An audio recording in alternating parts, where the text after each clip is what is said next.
আপনার মাতালহাটে কি রকম এবারে রেজাল্ট হবে লোকসভা নির্বাচনে? আমি তো মাতালার অঞ্চল বর্তমান কনভেনার পদে আছি। তা মাতালা অঞ্চল আমাদের বিজেপির হাতে চলে গেছে। এইবারে তো আমাদের আশা করি মাতালা অঞ্চল জিত দেব। কত ভোটে লিড দেবেন? অনুমানিক মনে করেন যে হবে 2-4 হাজার তো লিড হবেই। কারণ লোকসভা নির্বাচনে তো পিছিয়ে রয়েছেন, এই যে আপনাদের প্রধানও হাতছাড়া হয়ে গেছে, অর্থাৎ গ্রাম পঞ্চায়েতও হাতছাড়া হয়ে গেছে। আপনি কিসের নিরিখে এত বড় দাবি করছেন? আমাদের দিদি কাজকর্ম দিচ্ছি। মোদী সরকার আমাদের 100 দিনে কাজের টাকা আটকে রাখছিল, সে টাকাটা আমার দিদি দিল। তাতে কি সাধারণ মানুষের মধ্যে তাতে প্রভাব পড়বে? সাধারণ মানুষের প্রভাব ভালো দেখা যায়।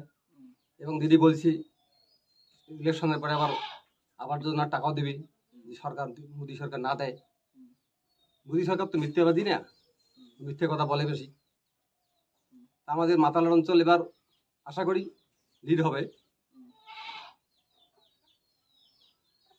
তাই জনগণের প্রভাব আমাদের ভালো আছে, বিজেপির এখানে প্রভাব ভালো না।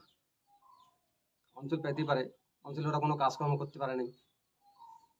আর ওরা যারা পঞ্চায়েত তারাই নেতা, তাদের নিজের স্বার্থবাদ মতো চলে। এখানে আমাদের মাতালার অঞ্চলে একটা ব্রিজতে করলোই না, 5 বছর চলে গেল। আর উনি একটা এখানে বোর্ড টাঙে রাখছি, আমাদের ব্রিজ হয়ে গেছে। আপনারা যান দেখেন, ওখানে বাসের খাটলি হয়ে আছে, মানুষের চলাচল কত অসুবিধা হয়েছে। আর উনি বলছে যে আমরা ব্রিজ করে ফেলছি, বোর্ডটায় লেখা আছে। এই ব্রিজটা দেওয়ার জন্য ধন্যবাদ। এবার আপনাকে লাস্ট প্রশ্ন, মাতালহাটের সাধারণ মানুষকে আপনি লোকসভা নির্বাচনের নিরিখে কি বার্তা দেবেন?